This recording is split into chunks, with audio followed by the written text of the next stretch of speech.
Welcome back to the study of the book, The Wisdom of the Ancients, Mining the Riches of Genesis 1 through 11. My name is Steve Langford. I'm the author of the book, and I'm your guide on this study.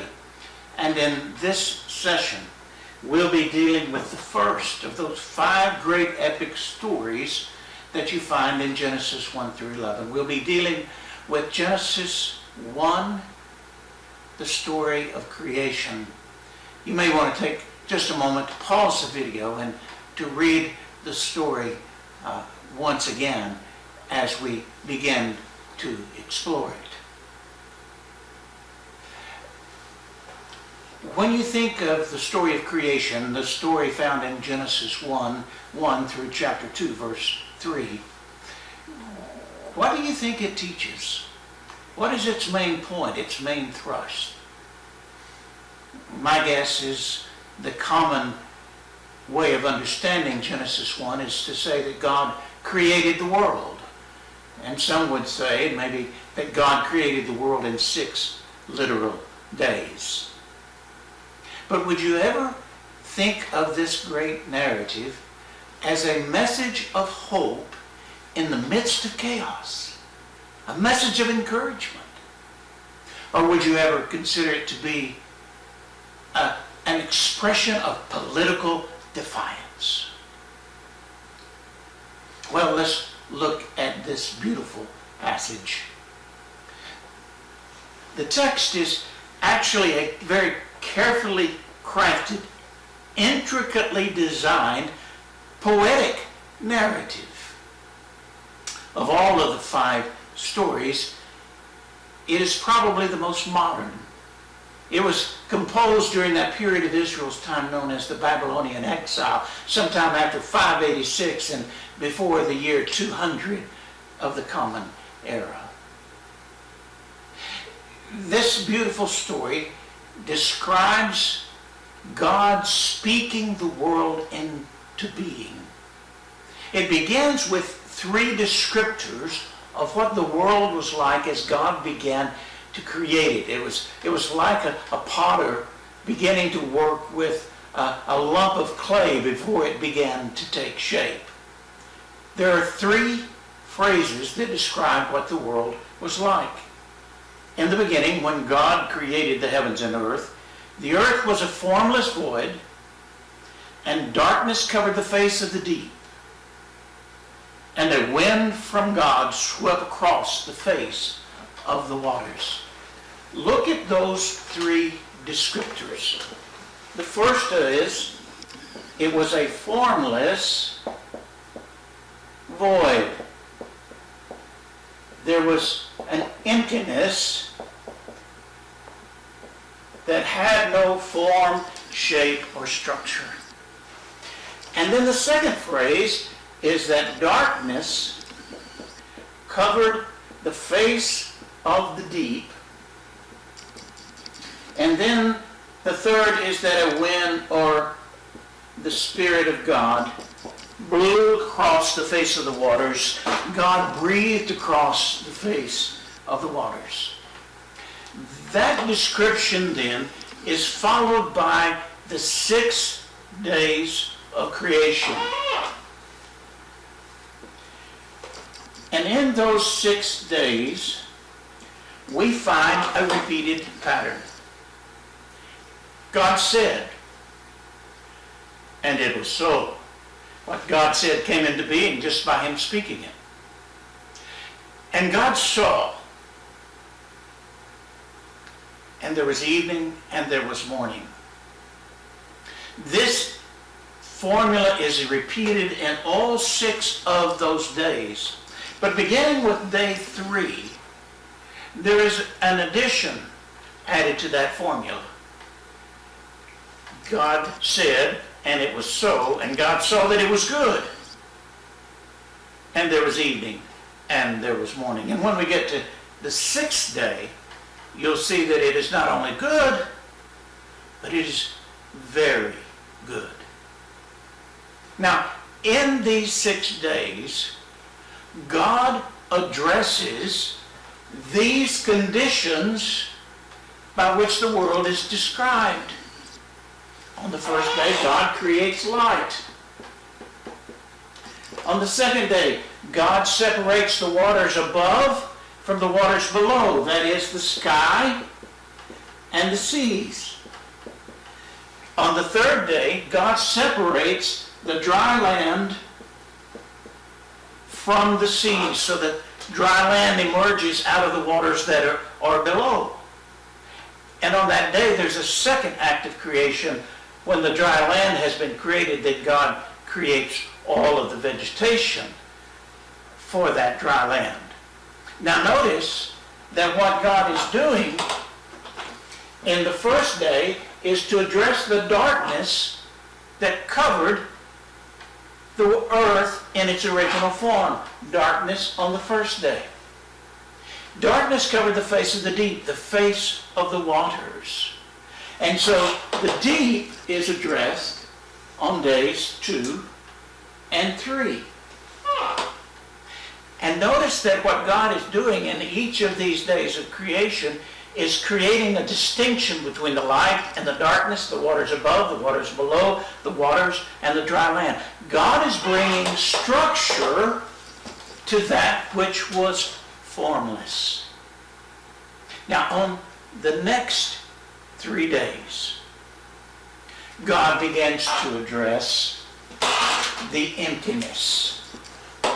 Because what God does on days 5, 6, and 7 is to fill with fullness that which was empty. And these next 3 days correspond to the first 3 days. In the light and darkness that God created, God fills it with the sun and the moon. The skies and the sea on the 5th day are filled with the birds and with the fish. And on the 3rd day, the dry land is filled with animals. But then there is an additional act of creation on the 6th day in which God creates humankind. As God brings structure to that which was formless, God then began to fill that which was empty. And as God filled that which was empty with structure and fullness, God looked at it and said, "Ooh, that's good. That's the way it's supposed to be." So that when God comes to the 6th day and God creates humankind, God creates humankind in God's divine likeness and gives humankind authority, a role to play in all of this creation, the role called dominion. But the word dominion in the English does not communicate the Hebrew word for dominion. The Hebrew word carries more of the idea of an orchestra, the conductor of an orchestra who brings all of these diverse pieces together so that they work together in harmony. Dominion in the English carries the concept of being power over, but that's not the role of we humans with creation. It is rather to honor all of creation, the various parts of it, and bring them together just as a conductor brings all of the various instruments together to play a beautiful symphony. This is a very beautifully crafted poetic narrative. It reflects scholarship, but more than that, it reflects a deep understanding of God. It reflects a deep understanding of the human condition. And it reflects a deep understanding of how God uses power to create, to bring life into being, and then to nurture that life into maturity and into fullness, and how God shares that very kind of power, that very kind of creative ability with us as human beings by creating us in the divine likeness, by putting a divine spark in the heart of who God created us to be. Well, that's the structure of this beautiful, beautiful poem. But what is its message? What was it designed to communicate? What was it trying to proclaim to the people who would have first heard it?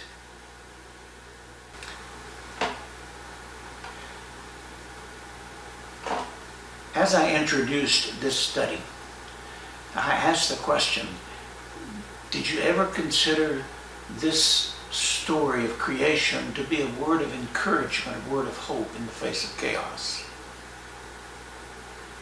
Or would you ever consider it as an act of political defiance?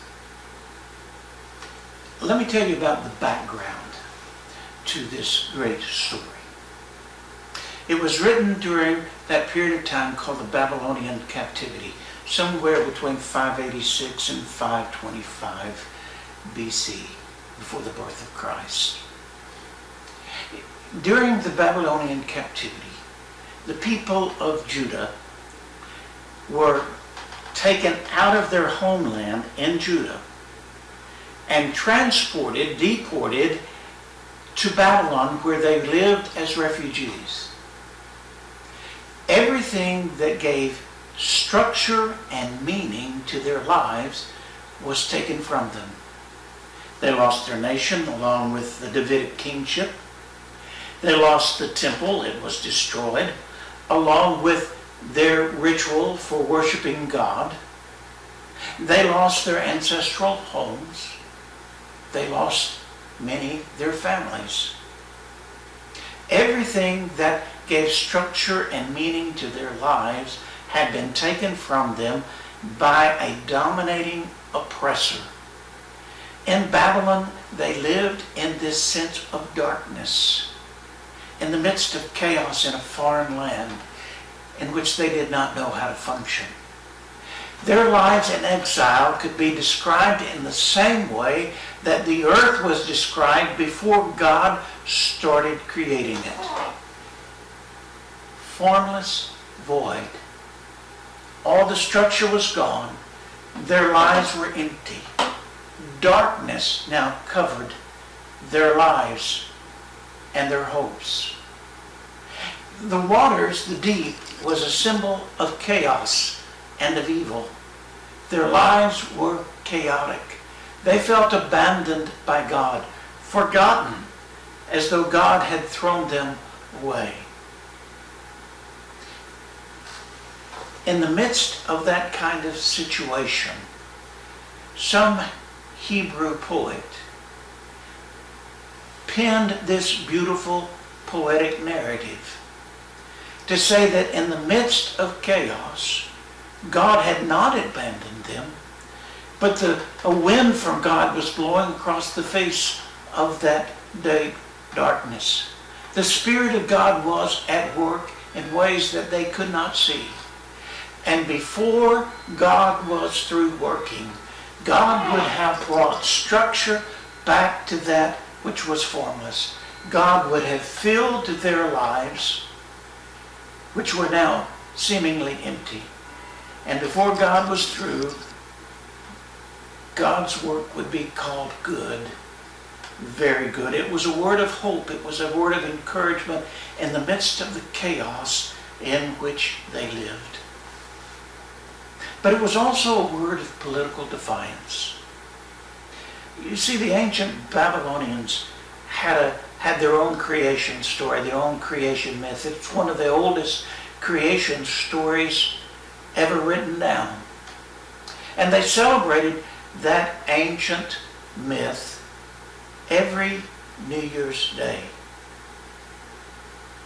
They celebrated it with what would be like our New Year's Day parade, in which the king reenacted the Babylonian creation story and represented the God in the midst of that story. The ancient hanging gardens of Babylon, one of the 7 wonders of the ancient world, was the temple of this God who was at the heart of their creation story. You can go online and read the details of the story, but just let me summarize it for you, if I may. Their creation story said that creation came out of the midst of chaos, out of the midst of war among the gods. And creation came as one of the gods' bodies was taken after death and stretched out to make the world. Human beings were created have the blood of that defeated god. And so blood was in their veins. Violence was in their blood. And so the story said that the way that you controlled the violence in human nature was by using power over, down against, to control. And that God had created this structure, this hierarchy, in which a few, the king and his court, used all the resources in their power to control the masses. Their ancient creation myth and their celebration of it each year gave validation to the role of the king to dominate the people. In the midst of that, this ancient Hebrew poet penned a different creation story. He said, rather than creation being filled with violence, it was good because it came from the hand of God. Rather than humans having violence in their blood, humans who were created in the likeness of God in the divine image and had been entrusted with the role of bringing all of these diverse elements together in harmony and peace. That God did not use power to dominate and control or to destroy, but rather God used power to create, to bring life into being and to nurture that life into maturity. And God entrusted that same kind of power into the hands of us as human beings. That we're not to use power to dominate and control another, but rather we're to use power to serve, to create, to bring life into being, and to nurture it into maturity. Had you ever thought about this beautiful creation story as a word of hope and encouragement, as an act of political defiance, confronting the common thinking of the day?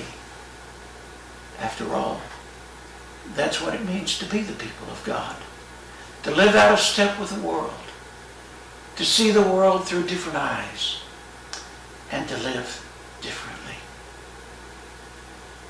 Well, it's time for you to share with your small group.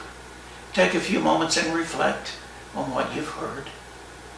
Share among yourselves your thinking, your reactions, the insights you've gained, that which has challenged your thinking. And then take time to pray for one another. Again, I would welcome the opportunity to hear from you. You can communicate with me at Pastor Steve Langford, DMIN, @gmail.com. I would welcome hearing from you, receiving your questions, hearing your comments.